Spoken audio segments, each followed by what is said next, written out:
அனைவருக்கும் வணக்கம். உங்கள் மேட்டூரையப்பன். பாருங்க, 2026 சொல்லப்போனா பொங்கல் நல்வாழ்த்துக்கள். குறிப்பா இன்னைக்கு சொல்லப்போனா மாட்டு பொங்கல் நல்வாழ்த்துக்கள். உங்களுக்கு ஒரு விஷயத்தை நான் குறிப்பா சொல்லி ஆகணும். பாருங்க, எங்களுடைய மாட்டு கண்ணுக்குட்டி வந்து சொல்லப்போனா இப்ப இந்த எல்லா மாட்டுக்கும் வித்துட்டுங்க. என்கிட்ட ஒரு 5-6 மாடு இருந்துச்சு. ஒரு பெரிய விதமான மாடு அப்படின்லாம் சொல்ல முடியாது. இந்த மாதிரி ஒரு நாட்டு ரக மாடு ஆல்ரெடி வச்சிருந்துங்க. அதுக்கு பிறகு இந்த மாதிரி சிந்து ரகம் தான் வாங்கி வச்சிருந்துங்க. அது குறிப்பிட்ட நாள்ல வந்து பாத்தீங்கன்னா எல்லா மாட்டையுமே சொல்ல போனா எல்லாத்தையும் வித்துட்டுங்க. எல்லா மாட்டையும் வித்துட்டு மாடே இல்ல. சொல்ல போனா 2-3 வருஷமா வீடுலாம் வலிக்கிறது கூட இந்த சாணி எல்லாம் பயன்படுத்துக்க அந்த சாணி கூட இல்ல, மாட்டு கோமி இது மாதிரி எதுவுமே இல்ல. ஆனா இந்த வருஷம் தான் முதல்ல எங்க வீட்டுக்காரருடைய சார்பா ஒரு மாட்டு கண்ணுட்டி வாங்கியிருக்கேன். இதுதான் எங்களுடைய சிந்து மாட்டு கண்ணுட்டி. அப்பனா ஆடு வந்து வெள்ளாடு அப்படின்னு சொல்லக்கூடிய அது வெள்ளாடு ஒரு 4-5 ஆடு இருக்கு. 40 ஆட்டுக்கு மேல இருந்துச்சு. அது எல்லா ஆட்டையும் வித்துட்டு இப்ப குறிப்பா இருக்கிறது ஒரு 4-5 ஆடு தான் இருக்குது. அந்த ஆட்டுக்கும் நம்ம உங்களுக்கு பூஜை போட போறோம். நம்ம ஆட்டு பட்டி தான் அது. இங்க இருக்கிறது எல்லாமே அதுதான். இதை வாங்க குறிப்பா எங்க பையனும் என்னுடைய அப்பா வந்து அந்த பூஜைக்காக வேண்டிதாங்க. முக்கியமா வந்து உழவர்கள் அப்படின்னாவே இந்த கரும்பு தாங்க ரொம்ப முக்கியமான விஷயம். இந்த கரும்பு தான் எல்லாமே காலங்காலமா எங்களுடைய முன்னோர்கள் அது பாரம்பரியம் வச்சிருக்காங்க. என்னுடைய தாத்தா, என்னுடைய அப்பா காலத்துல எங்களுடைய தோட்டத்திலேயே இந்த மாதிரி கரும்பு எல்லாம் போட்டு இருக்காங்க. இந்த கருங்கரும்பு அப்படின்னு சொல்லுவாங்க எங்க ஏரியாவில. இது எல்லாருமே வந்து வச்சிருக்காங்க. இந்த தைப்பொங்கல்ல குறிப்பா அந்த கரும்பு தாங்க ரொம்பவுமே வேல்யூஷன் அதிகம். அதே போல அடுத்ததான் வந்து பாத்தீங்கன்னா இந்த மாட்டுங்களுக்கு எல்லாம் வண்ணப்பொடி அப்படின்னு சொல்லக்கூடிய இந்த வண்ணப்பொடிகள்லாம் மேல போட்டு இந்த மாட்டை வந்து சிறப்பா நம்மளுடைய சொல்லப்போனா வருஷம் 365 நாள் நம்ம கூட பயணிக்கக்கூடிய ஒரு சொல்லப்போனா அந்த மாடு ரகம் தான். அந்த மாடுங்க தான் நம்ம கூட இருக்குது. நம்மளுடைய காலங்காலமா முன்னோர்கள் வந்து பாரம்பரியமா மாடுலாம் வளர்த்தி இருந்திருக்காங்க. நம்ம நாட்டு மாடு அது சொல்லப்போனா இந்த மாதிரி காங்கேயங்கால இந்த மாதிரி நிறைய விதவிதமான மாடெல்லாம் சொல்லுவாங்க. இப்ப எல்லாமே சிந்து மாடா மாறிடுச்சு. எல்லாமே இந்த பாலுக்காக ஆசைப்பட்டு இப்படி மாத்திட்டாங்க. இதுக்காக வேண்டி இந்த கலர் பொடி எல்லாம் வச்சிருக்கேன் பாருங்க. இந்த 3 வகையான கலர் பொடி, இந்த மஞ்சள், இந்த மாதிரி எல்லாம் கலர் பொடி எல்லாம் வச்சிருக்கேங்க. அதுக்கு அடுத்தபடியா அதுக்கு தேவையானது இந்த வெத்தலை பாக்கு அப்படிங்கிறது நம்மளுடைய பாரம்பரியமான முன்னோர்கள் பயன்படுத்திய இந்த வெத்தலை பாக்கு இல்லாத ஒரு விசேஷமே கிடையாது. இந்த நம்மளுடைய வெத்தலை பாக்கு, இது சாம்பிராணி, அதே போல கற்பூரம், பத்தி குச்சி. அதுக்கு அடுத்தபடியா அந்த வெள்ளத்தை பத்தி நம்ம பேசணும். நம்ம காலங்காலமா இதுல வந்து பாத்தீங்கன்னா வெள்ளம் வந்து பாரம்பரியமா பயன்படுத்தி இருந்திருக்காங்க. இதுல வந்து பாத்தீங்கன்னா பாலை இலை அப்படின்னு சொல்லுவாங்க. இந்த பாலை இலை கொத்துலாம் இதுல போட்டுதான் நிறைய இது பண்ணுவாங்க. இதுல விளக்குல வந்து திரியெல்லாம் போட்டு எண்ணெயெல்லாம் ஏத்தி தீபம் ஏத்துவாங்க. அப்படிப்பட்ட இந்த வெள்ளம் தான் இது. அதுக்குபடியா நம்மளோட முன்னோர்கள் வந்து காலமா பயன்படுத்தின தேங்காய், அடுத்தது வாழைப்பழம், இது நம்மளுடைய வேப்பிலை. இந்த வேப்பிலையை வந்து வச்சிருக்காங்க. இதை வச்சுதான் இங்க சிறப்பான பூஜை நம்மளுடைய கோமாதாவுக்காக நடக்க போகுது. இன்னைக்கு மாட்டு பொங்கல் அப்படின்னு சொல்றாங்க. இந்த மாட்டு பொங்கல்ல சிறப்பான இந்த இதை தான் நம்ம பார்க்க போறோங்க.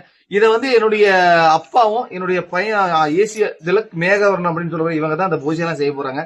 இதை தொடர்ந்து நம்ம பார்க்கலாம். வாங்க எப்படி எல்லாம் செய்யறாங்கிறத நம்ம தொடர்ந்து பார்க்கலாம். பாருங்க, இப்போ தான் சிறப்பான முறையில் நம்மளுடைய மாட்டுப் பொங்கல் வந்து இப்போ ரெடி பண்ணிகிட்ருக்காங்க. இந்த மாட்டுப் பொங்கல் அப்படின்னா எங்களுடைய காலங்காலமாக என்னுடைய முன்னோர்கள் வந்து மாட்டுக்கெல்லாம் இந்த பொங்கல்லாம் வைக்கிறதெல்லாம் கிடையாது. இதுக்கு வந்து பார்த்திங்கன்னா பழந்தேங்காய் வச்சு படைக்கிறேன் அப்படின்வாங்க. இந்த ஆடு மாடு என்னுடைய முன்னோர்கள் காலங்காலமாக வச்சுருந்துருக்காங்க. அப்போ வந்து பார்த்திங்கன்னா இந்த மாதிரி பார்த்திங்கன்னா வேப்ப இலை, அதேமாரி பாலத்தலைன்னு சொல்லுவாங்க. அந்த பாலத்தலை, கரும்பு, நம்ம சொல்லப்போனால் அதுக்குடைய முன்னோர்கள்லாம் முன்னே இருக்கும்போது பார்த்தீங்கன்னா பனங்கருப்பட்டி வெல்லம் அப்படின்வாங்க. இப்போ வந்து பார்த்திங்கன்னா அச்சு வெல்லம் அப்படின்னு சொல்லக்கூடிய இந்த அச்சு வெல்லம், இந்த மாதிரி நிறையா இந்த மாதிரி நம்மளுடைய பாரம்பரியமான தேங்காய், பழம் இந்த மாதிரி தான் வச்சு நம்மளுடைய பசுமாட்டை கொண்டாந்து வச்சுட்டு அதுக்கு பழந்தேங்காய் வைக்கிறேன்னு சொல்லிட்டு காலங்காலமாக குறிப்பாக வச்சு இங்கே படைச்சிட்ருக்காங்க. அது மட்டும் இல்லை, இது குறிப்பாக வந்து இது மாதேஸ்வரன் அப்படின்னு சொல்லக்கூடிய கர்நாடகா மாநிலத்தில் இருக்கக்கூடிய ஈஸ்வரன் அதுதான் மாதேஸ்வரன். அதுக்கு தான் குறிப்பாக எங்கள் ஏரியாவில் இருக்கக்கூடிய இந்த மாட்டுக்கெல்லாம் பழந்தேங்காய் வைக்கிறனாங்க. இது காலங்காலமாக எங்கள் ஏரியாவில் நடக்கக்கூடிய ஒரு விஷயம். இப்போ நம்ம பையன் தாங்க தம்பி தான் வந்து ஏசி திலக் மேகன் அப்படின்னு சொல்லக்கூடிய தம்பி தான் வந்து இந்த மாட்டுக்காக வேண்டி 3 விதமான அந்த கலர் பொடியெலாம் வாங்கிட்டு வந்தேங்க. அதில் பார்த்தீங்கன்னா ஒன்று வந்து மஞ்சள் கலர் ஒன்று, அடுத்தது வந்து பார்த்திங்கன்னா ஒன்று ரோஸ் கலர் மாதிரி ஒன்று, அடுத்தது பச்சை. இந்த 3 வண்ணம் நிறைஞ்ச ஒரு கலர் பொடி தான் நான் வாங்கிட்டு வந்து வச்சேங்க. இந்த பசுமாடு நம்ம உங்கள்கிட்ட ஆல்ரெடி சொல்லியிருக்கேன். இப்போது சொல்லப்போனால் ஒரு 5-6 வருஷத்துக்கு முன்னாடி நாங்கள் ஒரு 4-5 மாடுலாம் வச்சுக்கிட்டு இருந்தோங்க.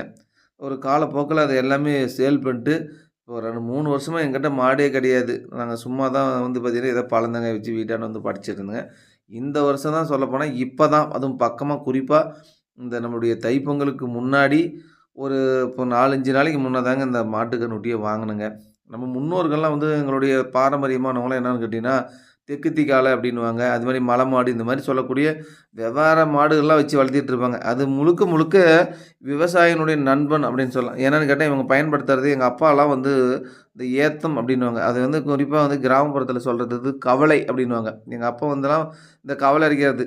அப்போ பார்த்தீங்கன்னா அந்த ஏத்தம், பாரிசாலு, அது வடம், நொகம் அப்படின்னு சொல்லிட்டு இவங்க ஏத்தம் காலையில் நைட்டு 4 மணிக்கு போயிட்டு அங்கே ஏத்தம் அரைக்க ஆரம்பித்தா அங்கே 4 மணிலேருந்து அவங்க ஒருத்தர் ஏத்தம் அரைப்பாங்க.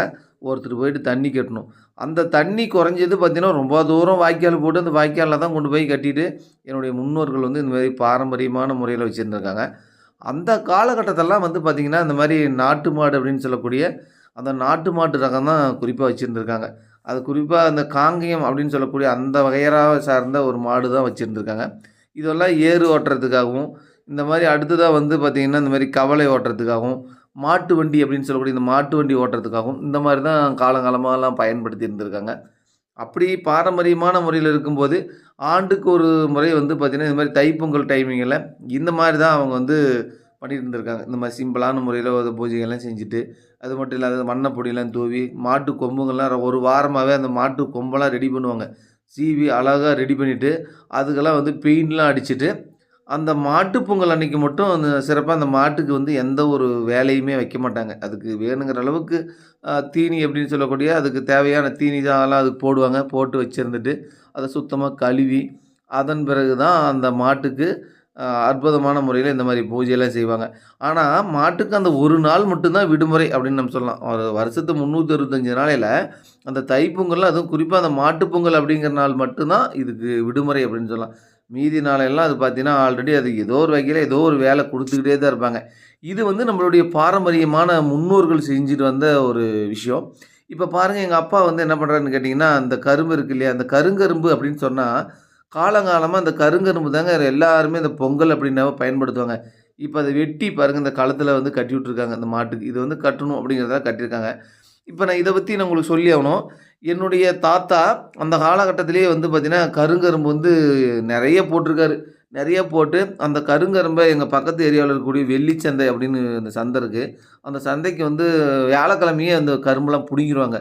புடுங்கி அதெல்லாம் பூரா ரெடி பண்ணிட்டு, அத கத்த கத்தியா கட்டி இத்தன கரும்பு அப்படின்னு சொல்லி எல்லாம் ரெடி பண்ணி, அத செம்மையா தூக்கிட்டு போய் வண்டியில போட்டு, அத கொண்டு போய் தாங்க அந்த கடைய அந்த அப்ப அந்த வெள்ளிச்சந்தை அப்படின்னு சொல்லக்கூடிய அந்த சந்தையெல்லாம் கொண்டு போய் இந்த மாரி தைப்பொங்கல் டைம்ங்கெல்லாம் பாரம்பரியமா கரும்பெல்லாம் வித்து, அந்த மாரி நல்லா சிறப்பா பண்ணியிருந்திருக்காங்க. இப்ப காலப்போக்குல சரியான மழையும் கிடையாது. இப்ப எல்லாமே நவீனமாயிடுச்சு. ஆனா, இப்ப நாங்கலாம் வந்து விவசாயம் பண்றதே ரொம்பவுமே கஷ்டங்கிற லெவல்ல தான் போயிட்டுருக்குங்க. இப்ப பாருங்க நம்ம பார்க்குறது தான் நம்மளுடைய வெள்ளாடு. இந்த வெள்ளாடு வந்து ஆல்ரெடி ஒரே ஒரு ஆடு மட்டும் தான் வாங்குனேங்க. ஒரு கெடாய் 1, ஒரு சின்னதா ஒரு பொட்டக்குட்டி அப்படின்னு சொல்லக்கூடிய 2 தான் வாங்குனேங்க. இந்த ஆட்டு மூலமாவே என்னுடைய அப்பாவுடைய முயற்சியாலும், எங்களுடைய முயற்சியாலும் ஒரு 40 ஆடு இதில நாங்க ரெடி பண்ணிட்டோங்க. அந்த ஒரு ஆடு, ஒரு கெடா குட்டி, ஒரு பொட்டக்குட்டி 2ன்னு சொல்லக்கூடிய இத வச்சு நாங்க 40 ஆடுக்கு மேல சொல்லப்போனா நாங்க ரெடி பண்ணி வச்சிருந்தோங்க. இப்ப வந்து எங்க அப்பாவுக்கு வந்து சொல்லப்போனா கொஞ்சம் அவருக்கு வயசாயிடுச்சு. அதனால வந்து இதெல்லாம் மேய்க்க முடியல அப்படிங்கிறதுனால, எல்லாத்தையுமே வித்துட்டேங்க. வித்துட்டு இப்ப சொல்லப்போனா ஒரு 2 ஆடு. முதலா வாங்குன பாருங்க பக்கத்துல நிக்குது இல்லையா? இந்த ஆடு தான் வந்து எங்களுக்கு ஆரம்பத்துல ஃபர்ஸ்ட்டு வாங்குன ஆடு. இந்த ஆட்டையும் இது கூட இது போட்ட குட்டி ஒண்ணு இருக்குது மணி ஆடுன்னு சொல்லி. இந்த 2 மட்டும் வச்சுட்டு, மீதி எல்லாமே நாங்க பாருங்க, இப்ப சேல் சிறப்பான பண்ணிட்டோங்க. முறையில நம்ம மாட்டுக்கு இங்க இருக்கிற ஆட்டு, வெள்ளாடுக்கு எல்லாத்தையுமே நம்ம சிறப்பான முறையில பூஜை போட்டாச்சு. என்னுடைய அப்பா வந்து சொல்லணும்னா இவர் தான் பாரம்பரியமான ஒரு விவசாய குடும்பத்தை பிறந்த சேவி கவுண்டர் அப்படின்னு சொல்லக்கூடிய என்னுடைய அப்பா இவர் தான். மாட்டுப் பொங்கல் அப்படின்னு சொல்லக்கூடிய இந்த மாட்டுப் பொங்கல் அன்று இன்னைக்கு சிறப்பான இந்த பூஜை எல்லாம் போட்டிருக்கேன். இதே மாதிரி அடுத்தடுத்து இந்த வருஷம் ஒரு மாடோட இருக்கு. அடுத்த வருஷம் இதோட இன்னும் நிறைய மாட்டோட உங்களை அடுத்த வருஷம் சந்திக்கணும். அதான் என்னுடைய ஆசை. உங்களுடைய ஆசீர்வாதமும் எங்களுக்கு கிடைக்கணும். சிறப்பு வீடியோ பதிவுடன் உங்களிடமிருந்து விடைபெறுவது மேற்று. நன்றி, வணக்கம்.